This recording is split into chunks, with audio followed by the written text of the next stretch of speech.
name is Erin Stockwell, and I'm an Anderson ZurMuehlen shareholder in our Great Falls office. I'm part of our tax team, and one of my specialties is in international tax and consulting. Today, I want to discuss a topic with you that spans all areas of tax, and that's the IRS. You've likely been hearing in the news that Congress is hoping to grant IRS additional funding to update its systems and hire new agents. As with anything, there's a backstory on this. In a fit of pique, Congress cut IRS's funding about 10 years ago, and it turned into a long-term punishment. The Inflation Reduction Act intends to make this right by granting IRS almost $80 billion over the next several years. Of course, the big talking point in the news is the $45 billion going toward enforcement activities.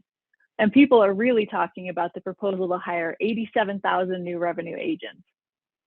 As an aside, I was recently asked how they're going to find 87,000 new revenue agents in this period of low unemployment. Your guess is as good as mine.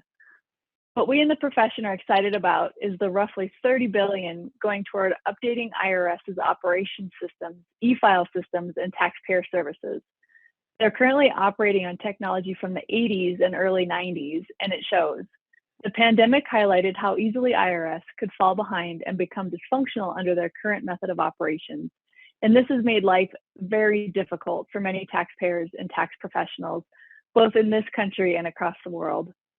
Refunds have been stalled, completely erroneous notices have been mailed out, and getting through the phone lines to an IRS agent has become as rare as winning the lottery.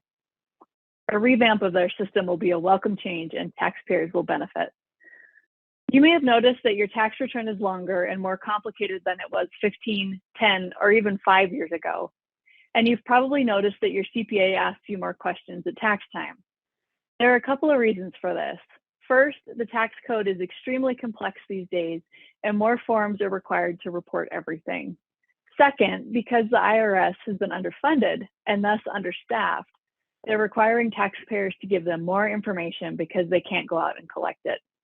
Taxpayers are asked to give more information in the form of more numerical information calculations, such as the new partner and S corporation basis reporting requirements.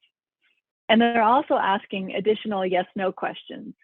These may be difficult to decipher because they tend to reference specific code sections or regulations rather than just asking in plain English. And it's important to consider them carefully when answering. IRS is requiring more information because it gives them more bang for their buck. They can use technology to analyze the data provided by returns and look for outliers. There's more information available to agents at the start as well, since so much is now provided with the annual tax returns.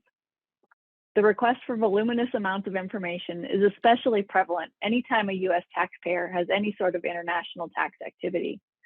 Many recipients of Schedule K-1 from their partnerships, S corporations, or LLCs may have also received an extensive Schedule K-3 attachment with their K-1, which is the new schedule required of pass-through entities. If you didn't receive one this year, look for it in the future, as all signs point to IRS continuing down this path. What does all of this mean for you? Well, a more efficient IRS will make life less painful for some and more painful for others. Tax laws aren't going to get any simpler, despite what Congress promises, and IRS will likely continue to require more information with each year's return. You'll likely have lots of opportunities to develop a close and lasting relationship with your CPA.